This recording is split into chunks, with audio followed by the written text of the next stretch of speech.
This is the Fighters Replay.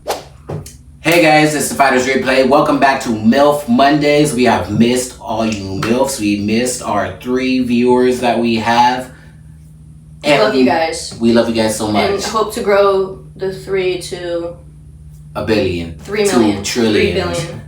It's okay. We're gonna see numbers that we've never seen before, guys. We're gonna see numbers that we've never seen before. And the numbers that we've never seen before was definitely in the main event of this weekend's UFC card.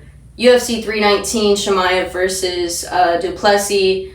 Wow, what a dominant performance. I guess Chimaev broke a record for the amount of strikes landed in a fight, 529. And there was a lot of talk about this fight. A lot of people really hating on Chimaev for his performance, but I don't really see how people could be hating on him. Yeah, it's a double-edged sword. You know, you could say that, you know, Chimaev didn't find a finish and that he made it boring, but that's just so much on du Plessis for not being able to get back up or, you know, be able to put himself in a position to be able to win the fight. Yeah. So, you know, it's got to go both ways. Keep the energy both ways. But either way, all props to Chimaev. Dominating performance, and he's definitely a issue for the division. Seriously. I'm very curious to see who he fights next, how soon he fights next. You know, I was surprised that they kind of gave Chimaev this title shot. Not that he didn't not deserve it, but just in the sense of he's missed weight, he's been sick and had to pull out a bunch of times. Like, you know, a lot of that stuff has to add up, and it's part of your reputation. And when you're a champion for the company, respectfully, you don't want to be a champion that's sitting there holding the belt for years at a time and holding up the division.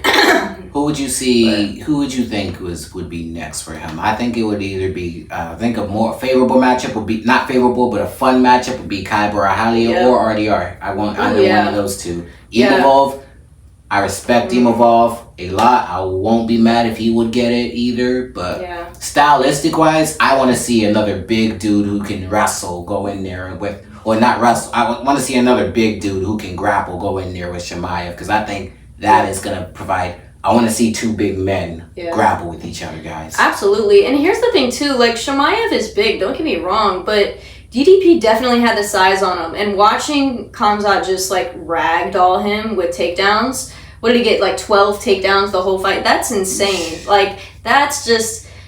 And at 185, I think that's just so dangerous and such a dangerous Chimaev. I'm really happy that he came in underweight, you know, making sure that he for sure made weight. And he was respectable. He touched gloves almost every round. Like, he was very, like, and it was a whole different version of Chimaev that I think that we haven't seen. And I like this guy. I mean, I think that, don't get me wrong, I would have liked if he finished the fight. I would have liked if he turned up the pressure a little bit, because Chimaev really could have, but he had a safe win. He had a safe win up against a dominant champion. He stuck to his game plan and what he knew was going to work for him best. And it worked out perfectly. It couldn't have worked out any fucking better, to be honest. Yeah. Like, it was insane. But as far as, you know, the divisions go, I'm really interested more so into... Not as insane as that fucking knockout in the co-main event. That's what I was about to say. I'm more interested into what's happening in the featherweight division, because Leroy Murphy just got a crazy knockout, and they were talking about... It's just great. And he's... I think he's definitely either him or Mosfar. No, Mosfar has a fight, I think, doesn't he? Who knows? But the general consensus is that Leroy Murphy is next. Yeah. When you compare that to like an undefeated fighter that has all decisions that compared to that it isn't deserved. Mosfar has done incredible work, but Leroy Murphy was also undefeated, and he is now coming off of one of the most craziest knockout in his career, and it was a nasty knockout. DC said that it was so bad that they literally couldn't remove his mouth guard because he was clenching so tight. Yeah, I mean, you saw that in the video, sadly, but dude, like, to be fair, also, I think MMA fans were just really harsh on this card for some fucking reason, because the amount of Aaron Pico hate, people saying that he got fraud checked, this, that, and the third. Don't get me wrong, he got caught. He got caught really bad. But he also really got bad caught on a really big main stage, you know. However, one of the highest level featherweights in the entire world for your first fight in the UFC in the co-main event that you get put on the biggest stage. Imagine the type of pressure that is. And that's not to say it's an excuse. Leroy Murphy deserves that win, and he's an elite fighter. But, you know, we want to make sure we give our respect to Aaron Pico, too. Yeah, because he was doing his thing. He was really pressuring Leroy, and he's going to be a problem. Yeah, absolutely. And good for Murphy for making those adjustments to that really pressure-heavy style. Like, he was really able to use his footwork to evade and, you know, get in and out of those exchanges. And then, just find his moment. And then just having it back-to-back. Carlos Prates getting a spinning elbow knockout, too, at the very end of round one. Knockout. And to be fair, Neil was doing pretty good. He wasn't doing that bad either. He was in the fight. He was in the fight for sure. He was there. It was looking out to be a really interesting matchup, and then just wham, just at the last second buzzer beater, man. Crazy. Carlos Prates, you know, those fighting nerds, they really get it done, and they really switch up stuff. I hope he gets a fun fight if he gets the fight in Brazil. Absolutely. I hope he does too. There was talks about him and MVP, and they kind of like called each other out, but I don't think it favors Prates. It doesn't favor not in the sense of that he wouldn't win or that it would be a bad matchup. It's just that he would be fighting down. He would be fighting down after. Up. Yeah, exactly. He just want to fight at middleweight. He doesn't.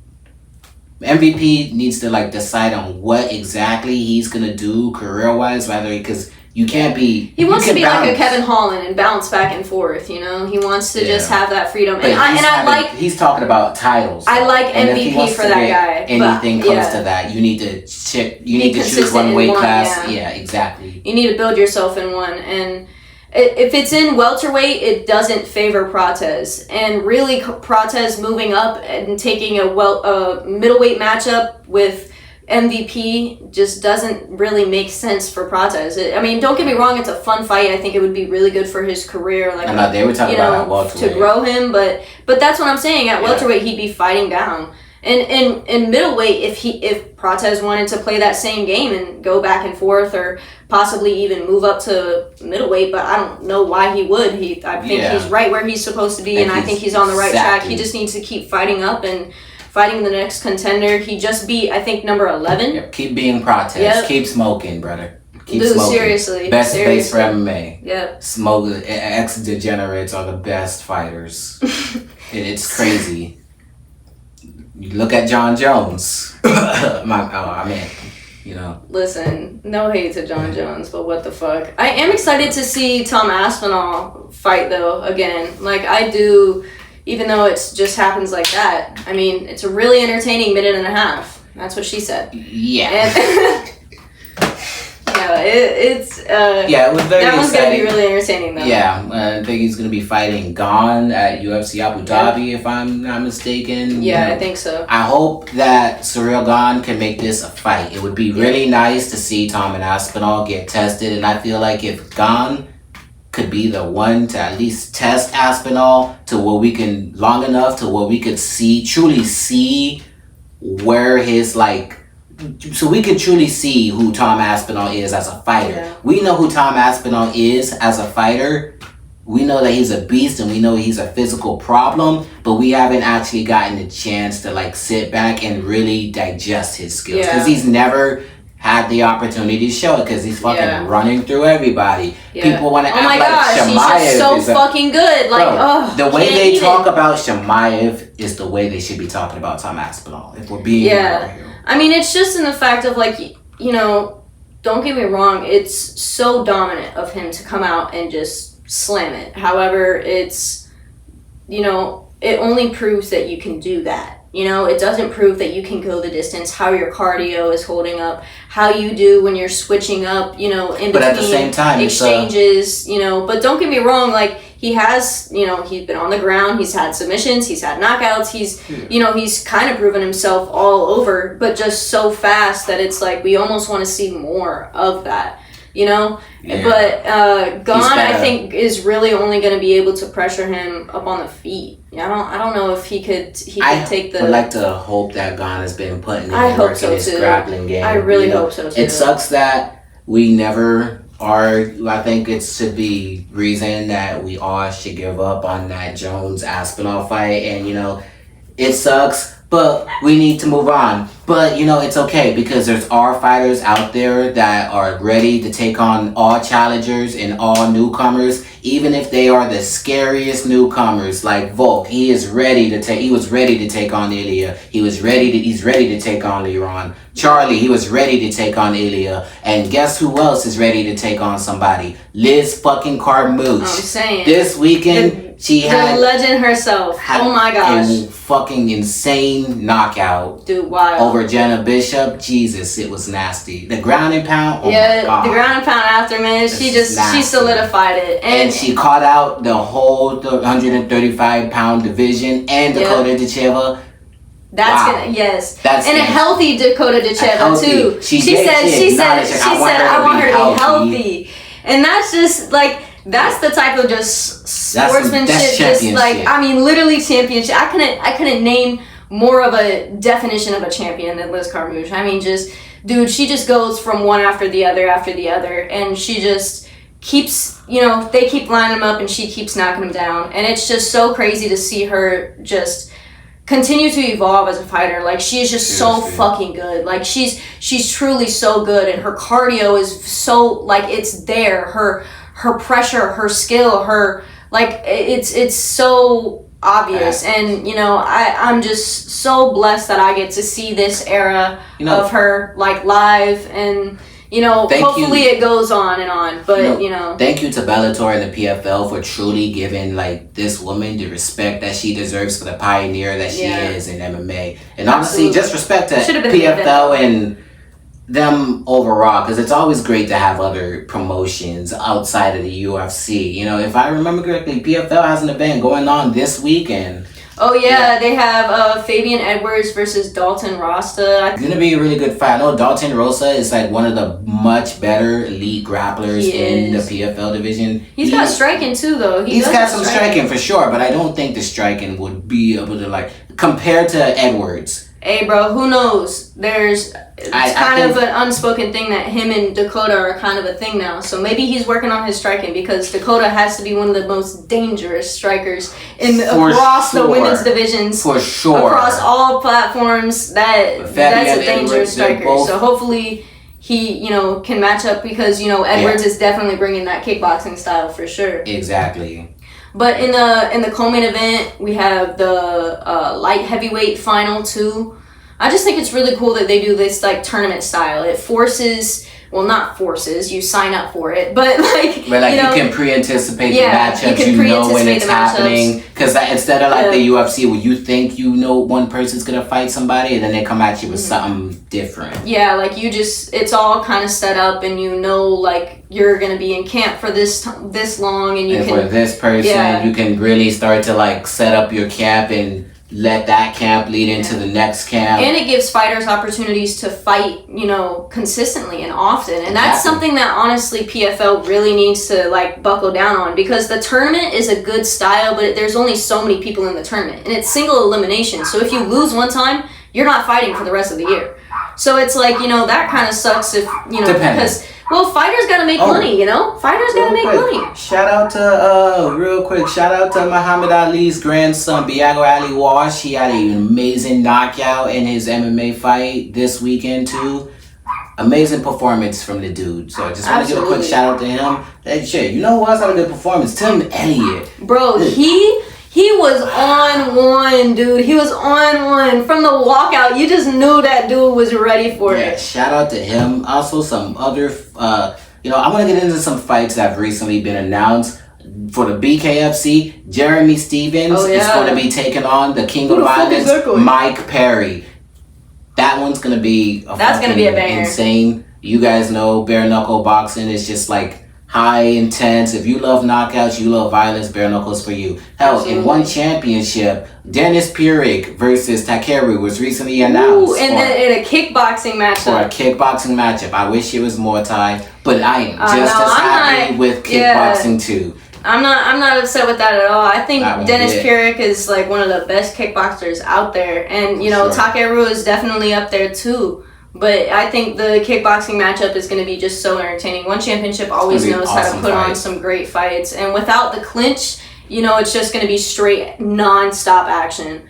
So, yeah, a lot of exciting stuff coming across all sorts of platforms. A lot of exciting stuff coming up. This weekend, actually, we have a doubleheader in boxing in Orlando, and then we also have a doubleheader for the UFC in Shanghai, China. So that's like super sick that they're opening up more entries for the Asian fighters because, oh my gosh, they have so much talent over there. These guys move so fast and just have an insane amount of skill. And they have just kind of a different pressure approach than what like a lot of Western fighters normally have. So it's cool to see the clash of styles. But I'm super excited about that. Friday morning, I think at like 8 a.m., 6 a.m.? Friday morning at 6 a.m., they have the road to UFC. We have Xi Ming versus Bruno Brazil in the main event. That's going to be, if you guys know anything, that is going to be a strawweight banger. Like, you need to tune in for that one. I've been on Bruno Brazil. If you don't know who Bruno Brazil is, you have to. Everybody should know Xi Ming from that head kick knockout that just was heard around the world. Disgusting. It was crazy. So you know this one is definitely going to be really entertaining to watch. Even though it's early in the morning, you know, if you got nothing else to do. If anything else, you can always replay it. So, you know, pull that up, view it, watch it, show love to, you know, these women and all these other fighters on that undercard. They have the other road to UFC finalists, I believe, in the flyweight division.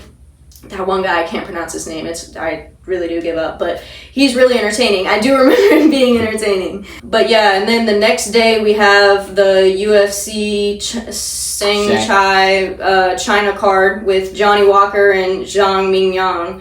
And that one's going to be, everybody knows that Johnny Walker is going to be... It's going to be a disgusting finish in the main event. And it could go either way. It really could go either way. Zhang Mingyang has really been on his shit though. He's really been constant first round finish. It's been insane. Absolutely, but he hasn't faced as high of a level as Johnny Walker has for sure. And you might, a lot of people might look at Johnny Walker and in some of his fights and might think like, oh, this guy has no chance. But we're telling you, in the UFC, it's the one place where you cannot count out people that have been doing this for a very long time. Because you never might just know when it's somebody's day, it's their fucking day, and it might be his day. We know that Johnny Walker is not looking to come out here and get embarrassed. He's coming to his hometown. That has to tell you about the confidence that he has in himself. Hey, facts. In the main event, he really doesn't want, you know, that's got his name on the card. He doesn't want to, you know, you don't throw that away for a fight that you don't feel confident in. And so I think that this is a good one. Oh, the co-main event we've waited so long for this co-main event, y'all. Brian Ortega versus Aljamain Sterling. We have waited so long for this. So long. I'm so excited. I don't even know how I feel about it anymore because when Aljamain was first moving down to featherweight, we had this discussion. Or, sorry, that's what I meant. So when he was first moving up to featherweight, moving down to featherweight when Aljamain first moved up to featherweight, I remember having this conversation about, you know, Brian Ortega, and then Brian Ortega kind of got matched up, and then, you know, I don't know, I felt like they could have got matched up a whole lot sooner, and it would have been a lot more entertaining. We've been waiting on this fight for a bit. Yeah, both guys have kind of been, you know, not as active recently, and so it's going to be interesting to see how they make those adjustments in camp. And, you know, both of them are traveling to China. They're on a completely different time zone than what they're used to. So, like, you know, how do they adjust to that? It's also 5 rounds. Yeah, keep that in mind. It needed to be a 5-round fight. That deserved to be a 5-round fight because you know they're going to bring it. Both of them have such an insane grappling ability. I think that the scrambles in this are going to be insane. Gonna be so wild. I cannot wait. But the fight that I think I'm most excited for, low-key, that I'm gonna have to wake up at 3 a.m. for, is gonna have to be the prelim Loner Kavanagh versus Charles Johnson. That's gonna be a banger of a fight, man. Charles Johnson fights out of Fusion, Excel, and Orlando, and I know those people, so I kind of fuck with. He's one of the more elite flyweights. I kind of fuck with Charles, but Loner Kavanagh is one of the most talented flyweight prospects that we have seen come out in such a long time. He is so fast. His footwork, his striking. Yes, his ability to make adjustments and reads on the go. Like, you can actively see him make the reads throughout the fight and make it happen, execute. And, you know, it's so entertaining to watch. And this is a really high level, you know, competitor that he's facing. A dude that is really strong at flyweight and is known for doing some of the crazy, unexpected stuff. He's known for having that, like, swagger type vibe about him, that fight style that, you know, is a bit more unorthodox than what people are used to. So it's going to be interesting to see how Loner has to, like, adjust to, you know, almost Charles style, but I don't even think he's going to adjust. I think he's going to just bring it to Charles, and I think we're going to see him stand and bang, and I think it's going to be absolutely fucking awesome. Yeah, but for sure. Overall, the though, most dangerous opponent that Loner Kavanagh is going to be fighting today. Yeah, absolutely. And, you know, this is really going to dictate how he moves throughout the division in the future. Win or lose. And because, you know, it's not to say that even if he were to lose doesn't mean that he still wouldn't value enough to think he was going to be a future champ. Exactly. Right now, we think it might be possible, but we still need to see more. It's on him to be able to continue to show and improve us as a mixed martial arts. And even for Charles Johnson, you want to prove that you're not out the picture. You want that ranked fight. You got to get through these young, hungry guys. You need to show them why you've been here longer. Absolutely. And Charles Johnson is kind of known. And Charles Johnson is kind of known for being that guy. You know, being that check, very active guy. Yeah, and he's ready to take whatever, you know, Loner's got for him. And so I think this is going to be a really entertaining matchup. Overall, just a lot of exciting stuff happening, guys. Oh, and a doubleheader in the most valuable promotions. Yeah, we did that. Well, we didn't really go into it. I just wanted to quickly like kind of wrap it up. We made like a reel about it, so you guys can check that out. We kind of dive a bit more into the fights that we're really excited about. But overall, that's really cool. Friday and Saturday night to tune into. A lot of talent. Love to see Orlando boxers and Orlando like talent just be exposed. Love that Orlando is a place that boxing is starting to really, you know, thrive in, and because that's close to us and we want to go to events. And so, like, if any events are in Florida, y'all should totally send us free tickets. We will definitely show up. But that being said, we are so excited for stuff that is coming up in the near future, far future. Lots coming, lots changing. You know, it's ever evolving. But one thing that is evolving the most is this podcast at the Fighters Replay. So y'all should definitely like, share, subscribe, you know, do the whole nine, you know. Do all of it. Like, share, subscribe, start a convo in the comments, you know. Start an argument in the comments. Let's not argue, but let's have a respectable argument. Let's have a respectable conversation like adults about combat sports. But hope you guys enjoyed this episode, and we will talk to you guys soon. We'll see you later, MILFs. You can't break me, I got iron bones. My ground game will leave your mind blown. I'm ready to fight in any time zone. I'm the greatest, you can call me John Jones. Knocking clowns out like I'm Steve Pay. We can even fight on the freeway. I'ma leave him bloody right where he lay. This is the Fighters Replay.